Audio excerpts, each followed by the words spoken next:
साल 2008 में समाप्त हुई राजशाही को दोबारा से बहाल करने की मांग नेपाल में एक नया मोड़ लाते दिख रही है, या फिर ये कहें कि नेपाल में फिर से राजशाही और हिंदू राष्ट्र की मांग तेज हो गई है। दरअसल बीते दिन इसके लिए राजधानी काठमांडू में बड़े पैमाने में विरोध प्रदर्शन हुए। हालात इस कदर बेकाबू हो गए कि भीड़ को काबू करने के लिए पुलिस को लाठी और आंसू गैस का इस्तेमाल करना पड़ा, जिसमें पुलिस और प्रदर्शनकारी दोनों ही घायल हो गए।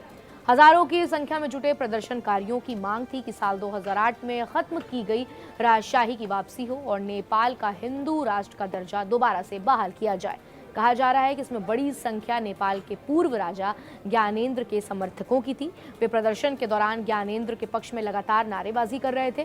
प्रदर्शनकारियों का कहना था कि राजा हमारे लिए जान से बढ़कर हैं और हमें गणतंत्र नहीं राजतंत्र चाहिए।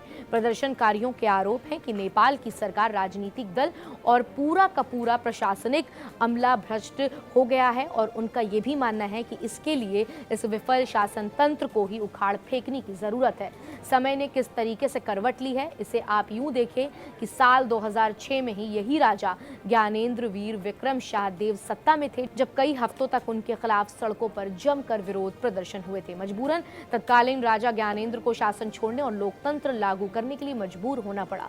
2 साल बाद एक नवनिर्वाचित संसद ने राजशाही को खत्म करने के लिए वोटिंग की और आखिर में हुआ ये कि नेपाल को एक रिपब्लिक यानी गणतंत्र घोषित कर दिया गया।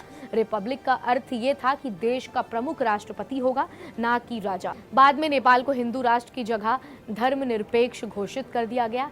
ऐसा एक इंटरिम कॉन्स्टिट्यूशन के सहारे किया गया। आपको बता दें कि 2008 में 239 साल पुरानी राजशाही व्यवस्था खत्म होने के बाद नेपाल में लोकतंत्र आया था। लोकतंत्र आने के बाद इनमें 15 सालों में 9 प्रधानमंत्री बने।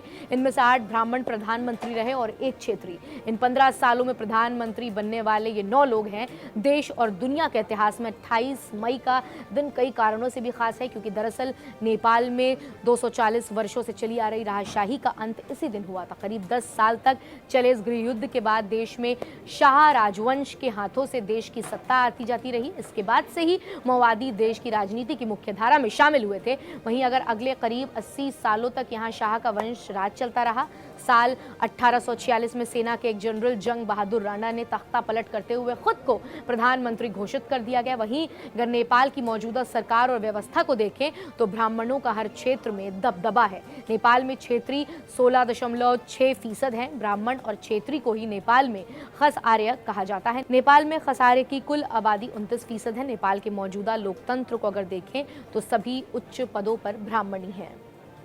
फिलहाल इस वीडियो में इतना ही। आपको हमारा ये वीडियो कैसा लगा हमें कमेंट सेक्शन में लिखकर जरूर बताएं। मुझे यानी अलीशा हैदर नकवी को दीजिए इजाजत और ऐसी तमाम अहम जानकारियों के लिए सब्सक्राइब कीजिए इंडिया डेली लाइव।